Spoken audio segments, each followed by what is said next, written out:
everyone. I'm not starting with a Sermon on the Mount at the moment. I'm starting with Psalm 139. I've just come back from an interesting 10 days in the States with 2 entirely Christian family practice training programs. And it was wonderful, but I'll get to that in a little bit further. Are all known completely by God. In verse 14, the psalmist says, I am fearfully and wonderfully made. Marvellous are all thy works, and that my soul knoweth right well. I love that phrase, that my soul knoweth right well. Especially when people get sick, also under other circumstances, they get stopped in their tracks by the realization there really is someone, something much bigger than me who knows me in some way. Where does our moral knowledge come from? The animals don't have it. Why is it that we can't not know, as Budziszewski puts it? If you haven't got that book on your shelf, you should have it. What we can't not know by Budziszewski is spelled Budziszewski if you want it phonetically.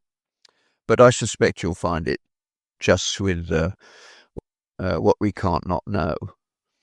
In it, he argues that something very like the 10 Commandments is actually known by everyone. And he makes a good job of it. He's an academic. He's an interesting man. He was hired at the University of Texas in Austin many years ago to develop a theory of government that didn't require morality. It's amazing, isn't it? He told me that he gave up because he realized that if he succeeded, he would have no reason to love his wife and children. And he ended up inevitably almost as a Catholic because he needed people to talk to him, who would talk to him at the level that he functioned. He said, I'm probably the only professor of government with all the works of Thomas Aquinas on my shelf. And at that point, he was an evangelical.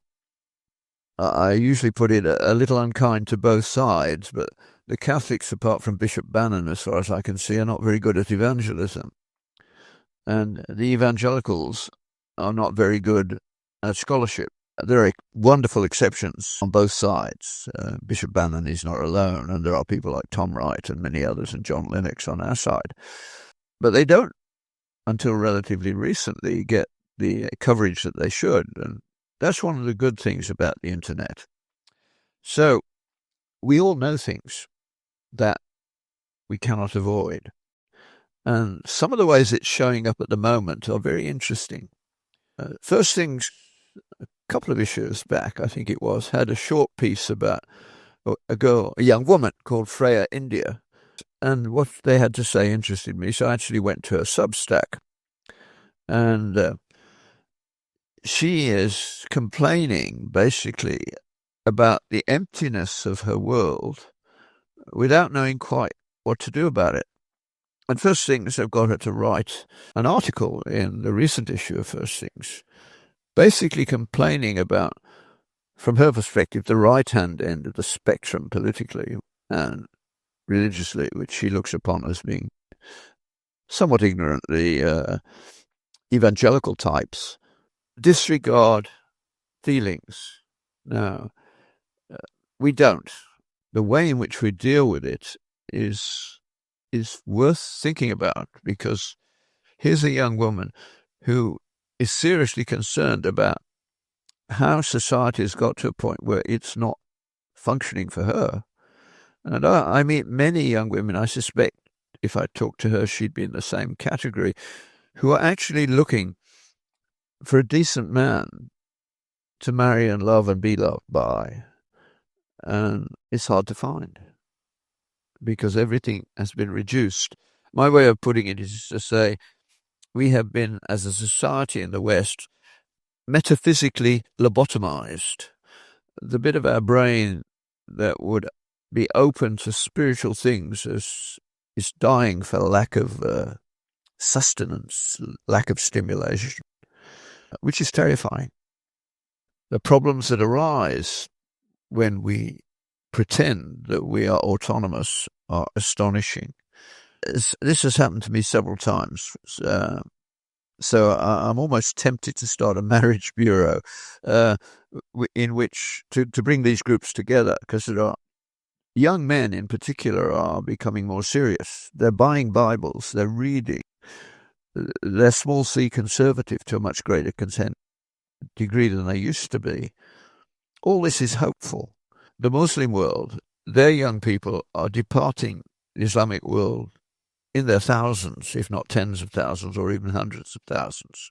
They only maintain their numbers because they're still having babies, so they count young people who haven't yet reached the point where they could say boo to the goose, the imam and their family. But if you take those off, they're no longer, they're disappearing. And we know now that certainly in the Western world, over 25% of them will leave Islam at some point.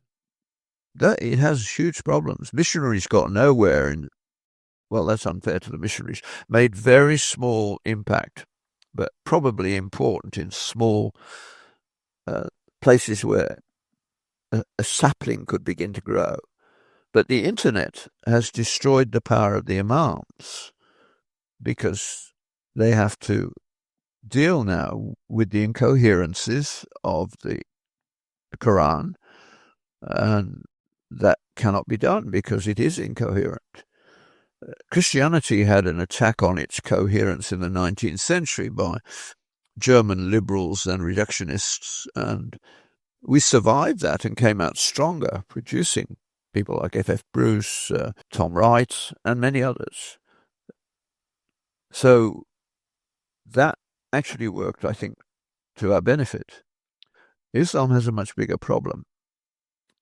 So one of the other things I came across my mind this week thinking about is that the way that young people are open is striking. Something is at work in the world. And it brought to mind a poem which was widely read a little while back, certainly quite well known, by Francis Thompson, called The Hound of Heaven. And it describes the journey of a person from not accepting who God is to the point where they realize that he is. It's a 6-page poem, I think. Here's how it starts. I fed him down the nights and down the days. I fed him down the arches of the years.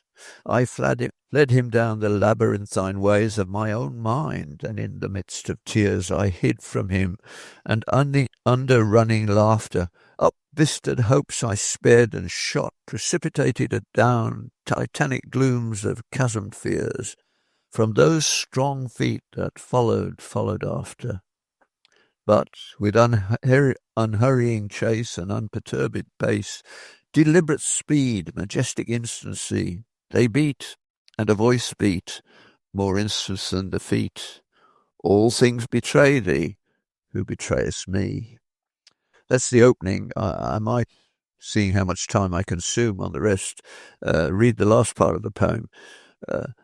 I certainly think that these young people who are realizing there's a hole in their lives, who've been metaphysically lobotomized, but it's not incurable, would relate to that poem.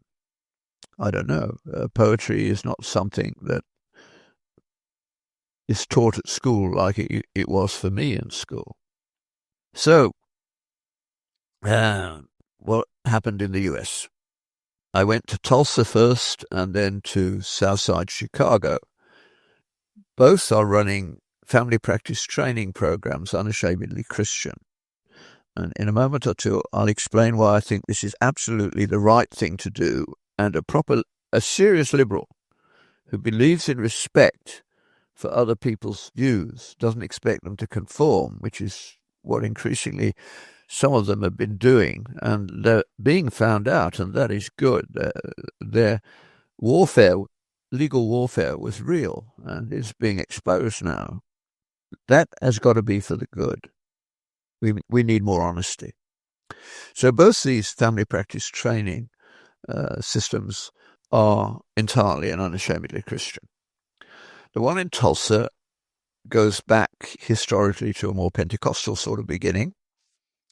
I forgot the name of the Christian university there, from which the only thing that survived in the medical school was the family practice program, which was led by Dr. John Crouch for most of the time. He's now retired, and I stayed with him and his wife on this trip, and my wife came along for once. So, and that was very good for her, and I think it's good for the people that I was with. She certainly is complementary to what I do in a very good way. So, right at the beginning, John Crouch told me some years ago, I've been to In His Image program in Tulsa 3 or 4 times over the years, always enjoyed it immensely.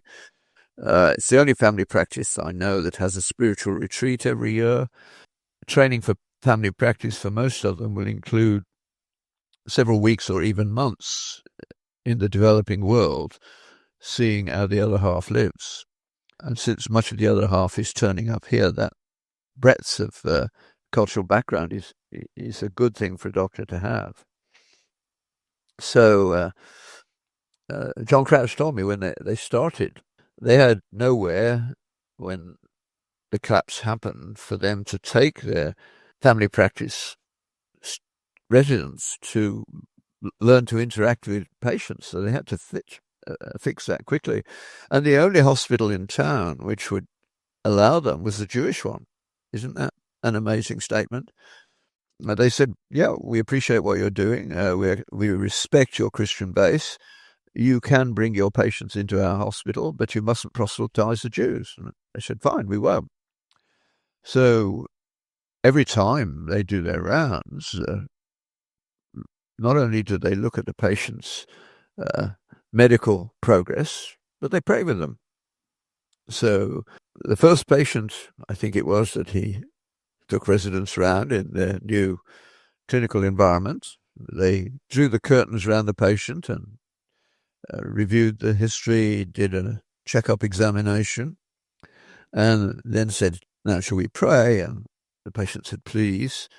And they prayed together, and as they drew the curtains back, the Jewish patient in the next bed said, please pray with me too.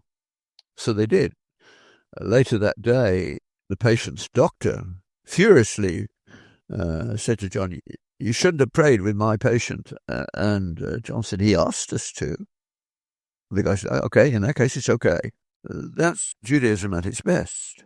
Given that certainly at the family practice level now, the vast majority of disease is a result of behavior, even if it's only partially so in some cases.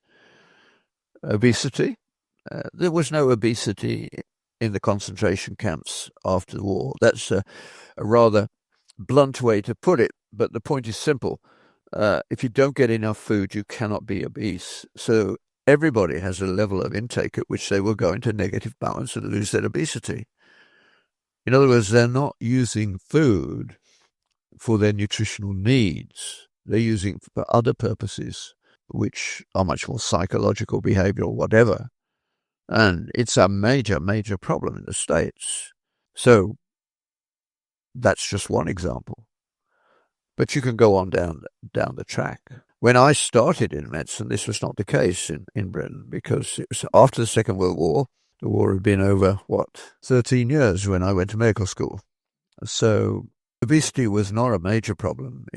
At the end of the Second World War, it was a very minor problem. Britain was never healthier than it was at the end of the Second World War. Rationing was a piece of applied science, which was beautiful. It worked. The only trouble is, as usual, a great piece of work can be abused. The recommended daily allowances that came out of that were so that if you provided that much, everybody would be okay. It was set at the mean plus 2 standard deviations, except energy, which was put at the mean. So by definition, that amount of food in the RDA was not an individual recommendation. It was so that the government could know if they provided that, there would be sufficient food for everyone. Now, some of it would go to waste. In America, huge amounts go to waste. Some of it would be diverted into other things. Food can be the starting point for all sorts of things. Corn syrup is the starting point for innumerable things, including synthetic vitamin C, which is then sold as natural rosehip vitamin C, because lawyers have declared that the vitamin C is only modified by the immediate adjective, rosehip, not the natural only applies to the rosehip, not to vitamin C. Those sorts of things can be multiplied ad infinitum. They've always amused me. So, at the end of the war, that began to change. Even smoking was not wrong when I started in medical school. It was just about the point where we were beginning to say, yeah, this has been proved. But it was a lot longer before we reached the stage we've reached now. But smoking is another thing that we do even though we know it's bad for us. The only things that really happened then in that category were drunkenness, stupid accidents. Everything else happened by chance or by nature or by act of God, whatever you wanted to choose. So there wasn't a lot of guilt attached to disease back then. Now everybody knows that if they're overweight, deep down they know that they do it to themselves. If they smoke, they know there are going to be consequences for a considerable number of people. The other one I'd forgotten, of course, is sexually transmitted disease. People have always known that they did that to themselves. And of course, that has gone through the roof since the advent of the pill. You can work that one out for yourself. It was utterly inevitable. I realized that when I heard the discoverer inventor of the pill, give the Reith lecture when I was, I suppose, about 20-something. And he said, now we've separated the pleasures of sex from the consequences in terms of children. And I thought, my goodness, that isn't all you've done, because now, without any fear of pregnancy, there is going to be an explosion of sexually transmitted infections. And of course, there have been. If you want an area of medicine where you'll never be unemployed, become a specialist in sexually transmitted infections. Because the libertarian world we live in now cannot avoid them. The pill, people forget to take it, so it doesn't even stop pregnancy. But condoms, forget it. I mean, under perfect circumstances, I don't know, it would probably be generous to say they're 95% effective, but they're not used or under perfect circumstances. They're used under very imperfect circumstances. They don't stop. They put a temporary brake on it, but given that encourages behavior, the net effect has been awful. You don't speak truth about these things in the clinic because you're going to annoy some groups. But of course, in the 2 clinics I went to last week, amazingly, they do get people from who would normally be angry but they come because they want to. Because the standard of care and the empathy they receive is greater than they receive in a disillusioned public sector. It is astonishing. When I was young, you used to say you could always tell a doctor on holiday because he propped up the bar for 2 or 3 days and then he went back to work. They loved their work. They got a great deal of satisfaction from it. Now I can say to any doctor's meeting I talk to, anybody here not think about retirement last week? And they will laugh every time. But the laugh is, not just ironic. It's a sad commentary. That's what we've done. Why? Well, because, and I keep coming back to this time and time again, and I don't think it's wrong to do so. Medicine is fundamentally a moral activity, not a technical, scientific one, primarily. Because for most of the history of medicine, from its beginnings, which you can just about trace back to the island Kos, some 500 years before Christ, to now, doctors were honoured. I usually say that in my lifetime in medicine, the professional standing in the public's eye, the trust that was had in a doctor, the respect that was paid to a doctor, has gone through the floor. Our technical expertise has gone through the roof. How could that happen? It doesn't make sense at first sight, but it's certainly true. It wasn't until the 1860s that going to the doctor correlated with living longer. We went because as human beings, when we know our body's not working properly, we want to know why. And you can't do as the Hippocratic physicians did, keep records and describe patients without noticing that there's an epidemic of this or that going round. You may not have had a deeply scientific understanding. You didn't have a deeply scientific understanding of disease, but you did know its natural history. I've seen this. I've felt this. I've heard this. Oh, this is minor. You'll be over it in a few weeks. It's going around. Or, this is not good news. And they would even be able to say, well, you better get your affairs in order. What you've got is going to kill you in a reasonable estimate at the time. So prognosis, based on clinical observation, was the thing we were honoured for. I mean, we gave treatments, especially, the timing of a placebo is everything. I mean, if you want to make some money, you pretend that you can cure a cold, and then you give a large amount of vitamin C for a self-limiting disease. And the patient buys the story and then starts taking large amounts of vitamin C at all sorts of times. There are even people who die every year from taking too much vitamin C when they don't know they're missing an important enzyme in their red cells. And so the vitamin C is not acting as a vitamin, but as a chemical, and it's a strong reducing agent, and some things just don't bear reducing. Red cell membranes are amongst those. So that's the world we live in. In the past, we were honoured because we didn't do much damage. We did some because some of our treatments were dangerous. One of the American presidents was clearly Rush, I think, Benjamin Rush, I think it was. I hope I'm not doing him a disservice. But he bled, I think it was George Washington, more than he should have done. You shouldn't bleed them anyway, but bleeding was one thing you could do, which was quite dramatic, and patients felt that something was being done, that it was probably in almost every case. You can think about one or two cases where it wouldn't be a bad thing to do. We don't do it anymore that way. So, why is it a moral activity? They came so that you could tell them what they ought to do because you knew what was coming. Note the ought. You cannot get to oughts from is, if you like. Physical facts never tell you what you ought to do. Christianity and the world's great religions, that's precisely what they set about to do. They say you need to face your faults, you need to repent. Christianity goes so far as to say you need a redeemer. The lives of people who go that way are cheaper and better.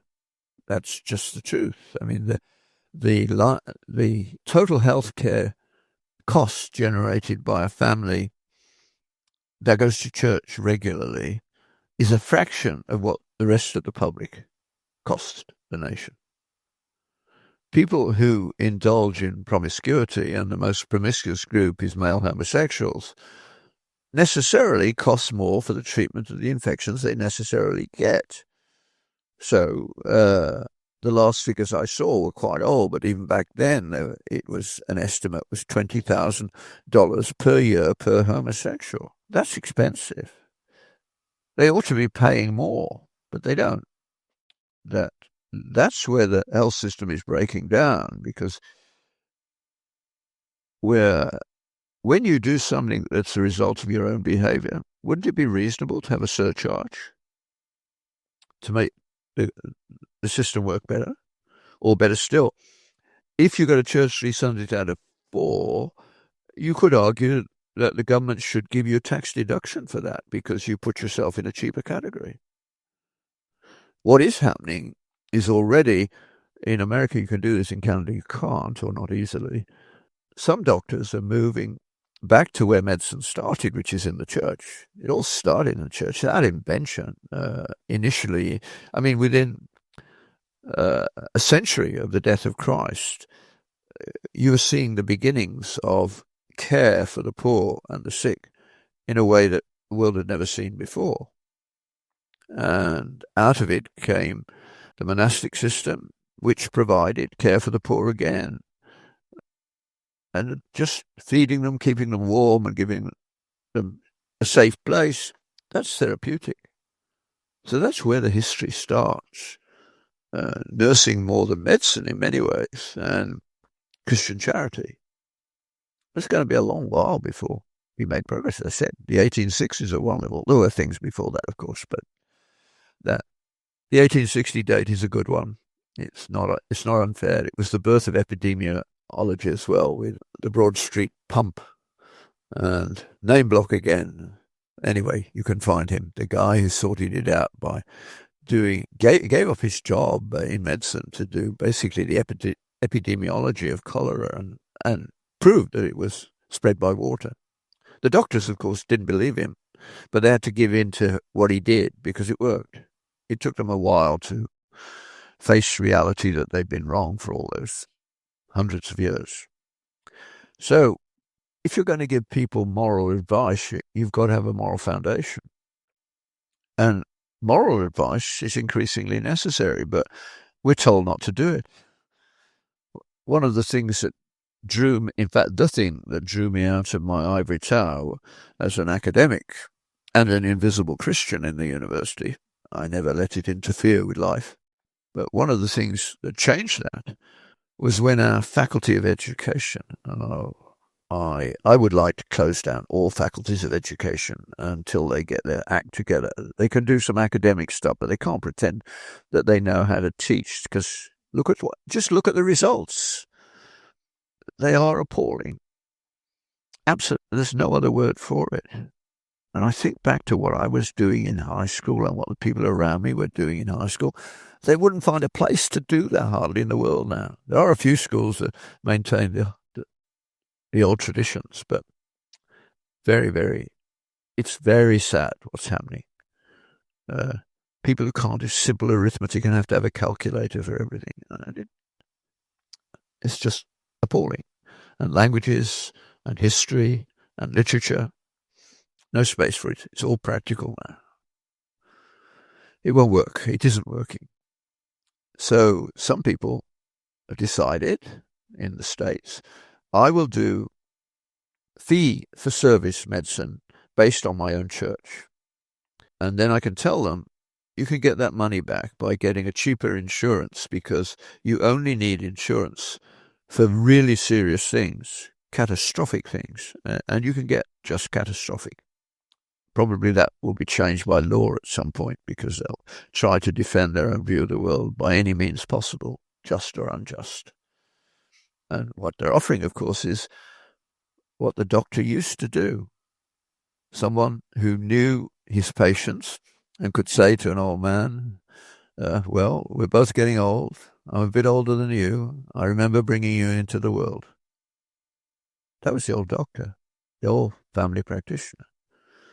W.H. Auden put it beautifully. He said this: give me a Dr. Partridge plump, short in the leg and broad in the rump, an endomorph with gentle hands, who will not make absurd demands that I abandon all my vices, nor pull long faces in a crisis, but with a twinkle in his eye will tell me that I have to die. Auden said he did become Christian, but he couldn't get rid of his homosexual addiction. He understood what was going on. How much honesty are we allowed to speak now? So what should we do? What these training programs are showing is that there is a way around it. And the church needs to take back a lot more activity in this area, because it can do it cheaper and better. There are people in the congregation who could do a lot more. I mean, they are already. The church I go to in a small town now has combined with other churches in the area so that 2 or 3 times a week, older people and others can get a meal in the middle of the day, which also, of course, leads to a lot of fellowship and friendship. And that deals with a very, very big problem which we have, which is loneliness. So many people are lonely, really lonely. And the church could, if it came to life again, begin to fix that once more. The church needs to repent too for the way that it has not picked up the things it could and should do and would have done in the past. I don't think anyone over the age of 60 should ever go to see the doctor alone. The church could provide people who are not intimidated by the environment of medicine, retired doctors, retired nurses, or they don't even need to be retired if they've got a bit of spare time. So when you interact with the health system as an older person, you should never be alone. And that person should go into the interview with you, and you should demand that. All these things will protect you. I mean, we now know that in Canada, bureaucrats are encouraging euthanasia. They are insisting that doctors must do it, in denial of the fact that medicine is a moral activity. Because if you make someone do something in order to keep his family alive that is contrary to his deepest convictions, you are destroying him as a person. These bureaucrats do not have the right to destroy a doctor's deepest conscience rights, which were one of the things the Hippocratic physicians recognized 5,000 years before Christ. You must allow a doctor to keep his life and art in purity, as judged by him. And he should tell his patients what his views are. They should be on display.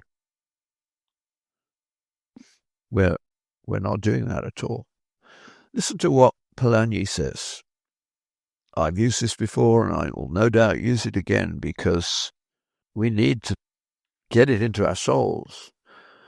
Michael Polanyi: the adherents of a great tradition, Christianity would be an example, Judaism, Islam, Hinduism, are largely unaware of their own premises, which lie deeply embedded in the unconscious foundations of practice.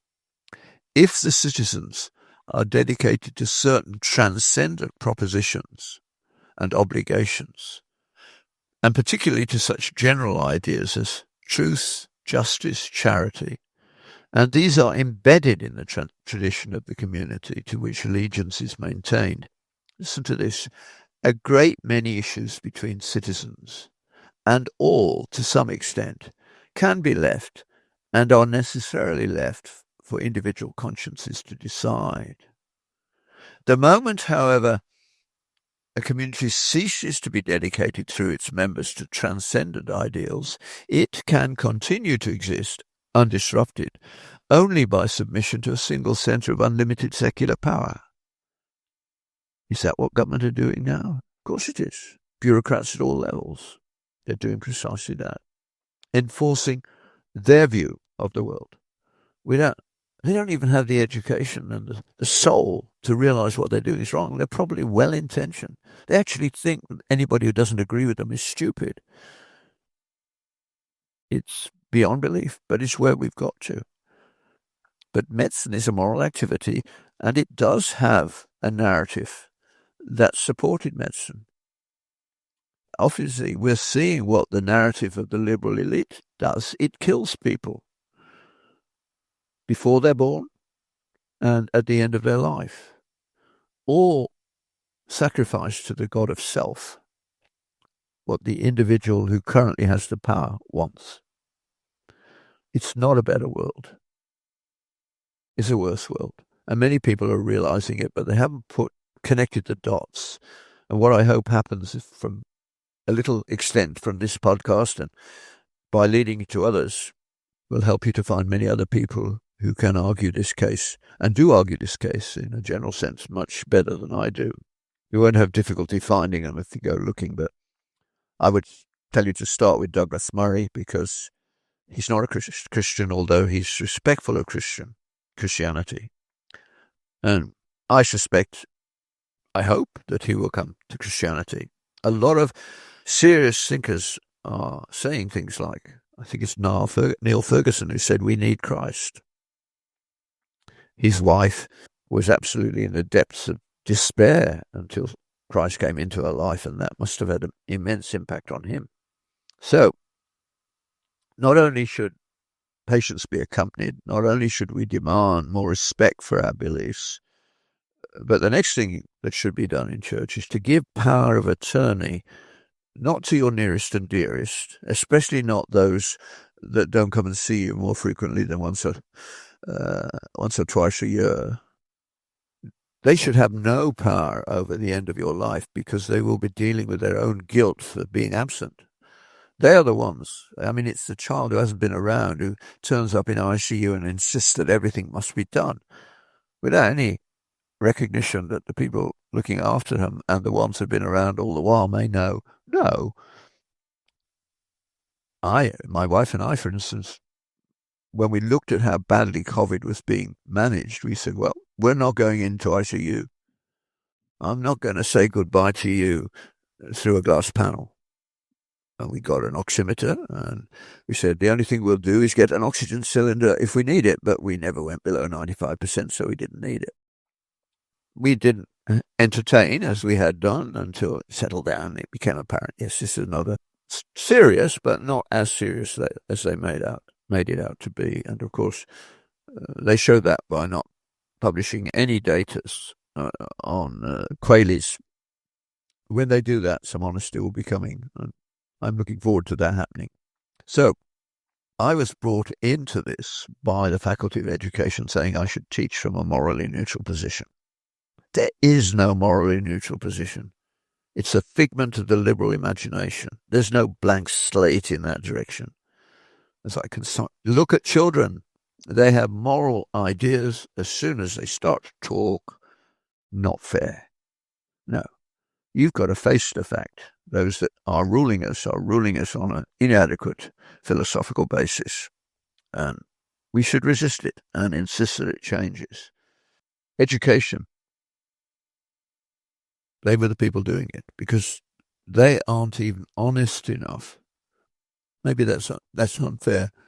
They can be ignorant and it's all right. If they know what they're doing, it's horrendous. Because you cannot teach people to teach. It's a gift. In fact, it's a combination of two gifts, neither of which can be taught. If you love books, stories, whatever, subjects to teach, and if you love the children or the pupils at any stage, you can be a great teacher. Absent either one, you can't.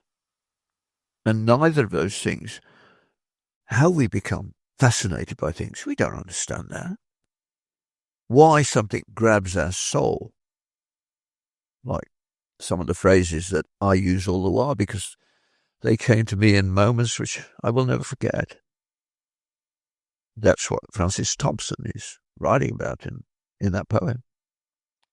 So the first thing I wrote was called The Myth of Moral Neutrality, which opened by saying, the idea is intrinsically incoherent. It's rather like the Red Queen. Words mean what I choose them to mean, neither more nor less. That's the Faculty of Education. What they choose is what we have to do. No way. No way. The great literature of the world isn't occurring in the English programs of the Western world at the moment. To think that you can read literature over time, most of which was written with a tacit admission of the truth of the Judeo-Christian story, without teaching that book. I mean, it's either idiocy or arrogance or both. I don't know. But that's where we've got to. So what's the answer? It's what these clinics are doing. They say they respect people, except Christians. I mean, we have Muslim schools in Ottawa, but Christian schools have struggled. The double standards of allowing Muslim and not Christian have got past that, but the people who send their kids to those schools are paying twice They're paying for the public sector schools, and they're paying for their education in a way that they find more valid. That's unfair, but it's not likely to change in the near future.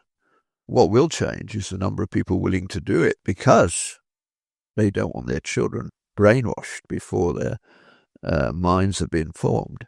So there's no question that if you want your child to be a Muslim, you must send them to a Muslim school.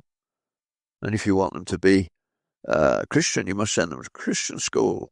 Or home has a lot of work to do. Why we should pay to send our children to a school who represents a tiny percentage of the whole population. I mean, many of them who are liberal have been sort of lulled into thinking the government's got good intentions. Yeah, sure, but when they started universal schooling, it was so that they would understand their own nation, they would have a valid patriotism. That's not there now. No, especially Islam, that claims to be the final revelation from God, and that claims that it is by God's will going to rule the whole world, and says that if anybody other than children of the book will not convert, you can kill them. And children of the book are going to have to, books, Jews and Christians, Zoroastrians, they have to pay vastly more tax than the rest and recognize their inferiority to Islam. Is that really what we want? That's what their book says. So our world is in need of waking up. So I wrote in 3 hours when I got that missive from the Faculty of Education, a little thing that became a booklet called The Myth of Moral Neutrality. I felt better. It was published without my permission by a friend who ran a very small journal. But it went round the world, which is astonishing. I mean, I know I'm realistic. If you write a scientific paper, it's read by 6 people, including the referees in most cases. It's not about knowledge. In fact, now people are publishing evidence that in some areas of academic activity, 85% of the scientific data cannot be reproduced. That 85%, some estimates, that's the highest end. But we certainly know that a lot of it is fabricated. We have no idea how much. The only way we find out is when you try to apply that science and find that you don't get the answer you expected. What was wrong with the inventions that were behind COVID is that it wasn't properly tested. It avoided thorough trials. And it was just another viral infection, but they managed to sell the world that this was roughly equivalent to the Black Death, which it wasn't. And in fact, if they had done it the right way, as the now director of NIH said with 2 others, the most vulnerable are the elderly, so you've got to get them out of homes where we're warehousing them to death. If you want to keep them alive, you want them isolated. They should isolate themselves. The rest of us should get on with life. Children in particular should not be masked. We're now surprised that children who were masked for 2 years are behind on literacy, speech, and everything else. The damage done by this scientism, not science. Whenever you hear somebody who's never done any science in it, and usually not done a day's work either, telling you we go where the science goes, you better make sure they know what science is. It's easy to overstate the case. So, where I was in Tulsa was one solution over time, and its works very well. High patient approval of what they do, residents who are enthusiastic and have got the basis for continuing their life effectively. And Chicago, even more astonishing. Wayne and Gina Detmer left Yale with a medical degree and thought they'd like to help the poor, and they went to work at the Lawndale Clinic, as it was called then, and they stayed for the rest of their life up to this date. It took quite a while for the clinic to really be accepted in the community, but now they employ 700 people, and they are recognizing that very clearly that the problems are behavioral, much of it induced by liberal policies. I mean, can you imagine a more cynical policy than the one which gave a pregnant woman a pension if there wasn't a man in her life? What that's done to the number of black kids without a dad in their life is due to that. This was bribery to make you dependent on the state. Cynical, awful.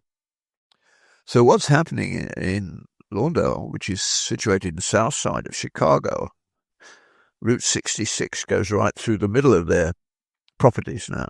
They've got an urban farm, fish farm, and fresh vegetables being put into the local communities where small shops can't survive because the society had deteriorated because of the gang warfare into robbery, which made things very difficult. Read Tom Sowell if you want to understand how these things have worked out. And he always finds the data and analyzes it carefully. That's why they hate him. He's black too, which is wonderful. Certainly my favorite commentator on all things to do with public policy. So if you haven't read him, you can start with any of his books, but maybe listen to him on Uncommon Knowledge at the Hoover Institute first with Peter Robinson. Wonderful interviews. So what they've done in Chicago is recognize that they have to rebuild community, and that you can only do that, as Alan Bloom pointed out a long while ago, the best definition of community is something that invites high and low into common story of meaning. The common story of meaning at Lawndale is the Judeo-Christian tradition. Common story of meaning in the secular world is there is no ultimate meaning. You make it up for yourself. And then they tell you how you ought to do that. That's a self-contradiction. They say there's no common story of meaning. Everybody must be treated equally. Now we'll tell you what to do based on what we believe that there is no common story of meaning. That's ridiculous. No, you've got to respect. Everybody has to answer the questions of meaning. Where do I come from? Why am I here? Where am I going? Death, suffering, injustice, knowledge, behavior, ethics. Those are universal questions that date back to the beginning of writing. And the answer is different with different sources with a different book. And you can look around the world and see which book has worked and which one hasn't. The Book of Nature produces a fatalistic society every time. And no intellectual basis for experiment, the basis, the crown jewel of modern science. So what I think is happening, and we must work at being better at dealing with it, is to be able to talk about this. Now, one of the things you can build in as a reflex is ask yourself, whenever you see a list of things that are being proposed, ask about the ordering. Is the order right? Most heresy, C.S. Lewis said many years ago, is a good thing in a wrong place. Victorian society had a tendency to go that way. Manners, which are very helpful to running a peaceful society, nevertheless are not the reason for judging between people. It's a low spin-off from a Judeo-Christian story. Tolerance is not even really a virtue. It's the oil to make the machinery work. Yet, no student pretty well would be willing to stand up in front of their class and say, I am intolerant. They'd get hammered. Yet, it's legitimate intolerance that creates a stable society. I grew up where attacks on women were not acceptable, total intolerance. Petty theft was not acceptable, total intolerance. Women were not allowed to work in those days, so there were eyes watching children everywhere. The police never visited a blue-collar area, unlike Detroit. America's blue-collar area for car production was in the British one, which had a better tradition over a longer period of time, with fewer immigrants at that stage. So the story of security has been ripped apart now, with all the inevitable consequences. Even in medical school, I have yet to find a student who, when I ask about the Georgetown mantra, which is the skeleton, almost all that they can remember of the so-called ethics lecture, autonomy, justice, beneficence, and non-maleficence. And I ask them, okay, it takes some time even to get them to pull those four back. And when I ask, has anyone ever taught you that they're ordered? Never. Not one. And they are ordered. And the most fundamental one, in my view, is not doing evil, what we will not tolerate, which in the Western world was the 10 Commandments, which are, if you like, the 10 divine intolerances. When they're enculturated to a degree that everybody says yes, all sorts of things become possible that weren't possible before, and will disappear as we break away from that. Cheating, if you believe that you're going to give an account for your life after death, is less likely if you don't believe that than if you just don't believe that. So the second one, once you've got the not doing evil, you can extrapolate to the opposite, doing good. That's fairly straightforward. Only when those two are in place can you make the next step towards justice. Freedom is not top of this list. Justice provides an environment within which freedom is circumscribed but real. Lord Acton's famous phrase, freedom is not the freedom to do what you wish, but the freedom to do what you ought. And that freedom, for Christians, they recognize, as Jesus says in John's Gospel, without me, you can do nothing. With me, everything is possible. We know the truth. Doing it is very difficult. Long training, long obedience in the same direction. Nietzsche actually said that, but it's a very good line. I will finish by reading the end of that poem. The poem describes the whole journey. And then he says this, I am defenceless utterly. I slept, methinks, and woke, and slowly gazing find me stripped in sleep. In the rash lust-head of my powers, I shook the pillaring hours. I pull my life upon me, grimed with smears. I stand amidst the dust of the moulded years. My mangled youth lies dead beneath the heap. My days have crackled and gone up in smoke, have puffed and burst as sun starts on the stream. Yet faileth now even dream the dreamer, and the lute the lutanist, even the linked fantasies in whose blossomy twist I swung the earth a trinket at my wrist, are yielding. Chords are all too weak count, for earth with heavy griefs so overplussed. Ah, is thy love indeed a weed, albeit an amaranthine weed, suffering no flowers except itself to mount? Ah, must Designer infinite, ah, must thou char the wood ere thou canst live with it? My freshness spent its wavering shower in the dust, and now my heart is a broken fount wherein the teardrip stagnates, spilled down ever from the dank thoughts that shiver upon the sighful branches of my mind. Such is what is to be. The pulp so bitter, how shall taste the rind? I dimly guess, I love this bit, I dimly guess what time in mist confounds. Yet, ever and anon, a trumpet sounds from the hid battlements of eternity. Those shaken mists a space unsettle, then round the half-glimpsed turrets slowly wash again. But not ere him who summoneth I first have seen, enwound with glooming robes purpureal, cypress clown, a name I know, and what his trumpet saith. Whether a man's heart or life it be which yields thee harvest, must thy harvest fields be dunged with rotten death. Now of that long pursuit comes on hand the rue. The voice is round me like a bursting sea.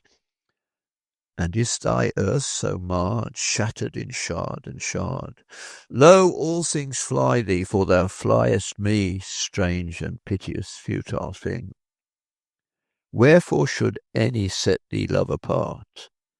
See none but I makes much of naught, he said, and human love needs human meriting. How hast thou merited? Of all man's clotted clay the dingiest clot.